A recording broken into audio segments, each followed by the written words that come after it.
তো ফাইনালি ফ্লাইটে উঠছি, তো দেখে ইনশাল্লাহ দুবাই পর্যন্ত যাই। তো বিসিবিকে অনেক ধন্যবাদ এবং আপনাদেরকে ধন্যবাদ। এনজয় করতেছি। শেষ পর্যন্ত স্থগিতই হয়ে গেল পাকিস্তান সুপার লিগ। এর আগে স্থগিতাদেশ আসে ইন্ডিয়ান প্রিমিয়ার লিগে, তবে পিএসএল হওয়ার কথা ছিল সংযুক্ত আরব আমিরাতে। শেষ পর্যন্ত পাকিস্তান ক্রিকেট বোর্ডও বিসিসিআই এর পথে হেঁটে টুর্নামেন্ট বন্ধ করার সিদ্ধান্ত নিয়েছে। আর মাত্র 8টি ম্যাচ হলেই শেষ হতো পিএসএল এর 10ম আসর।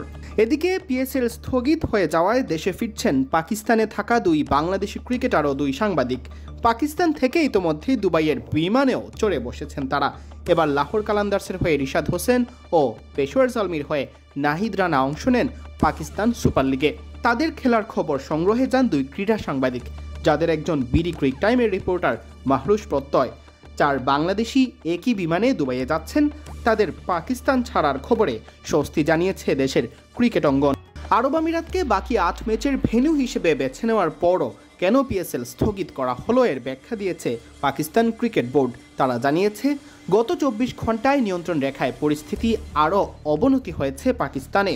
দেশটির প্রধানমন্ত্রী শাহবাজ শরীফ বিসিবিকে পরামর্শ দিয়েছেন এই পরিস্থিতিতে যেন খেলা বন্ধ রাখা হয়।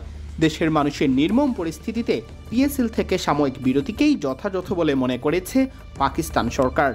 পিএসএল এর পর আরব আমিরাতকে ভেন্যু হিসেবে বেছে নিতে চেয়েছিল আইপিএলও, তবে পিসিবিকে আগেই প্রতিশ্রুতি দেওয়ায় শেষ পর্যন্ত আরব আমিরাত ফিরিয়ে দেয় ভারতকে। শেষ পর্যন্ত আইপিএল এর মতো পিএসএলও স্থগিত ঘোষণা করা হলো, যদিও আইপিএল এর মতো ভেন্যু সমস্যা ছিল না টুর্নামেন্টের। ভারত পাকিস্তান বর্তমান সম্পর্কের প্রভাব নিশ্চিতভাবেই পড়তে যাচ্ছে উপমহাদেশের ক্রিকেটে। বাংলাদেশ দলের পাকিস্তান সফর নিয়েও আছে শঙ্কা। শেষ পর্যন্ত নিরপেক্ষ ভেন্যুতে হতে পারে এই সিরিজ। সিয়াম চৌধুরী, বিডি ক্রিক টাইম।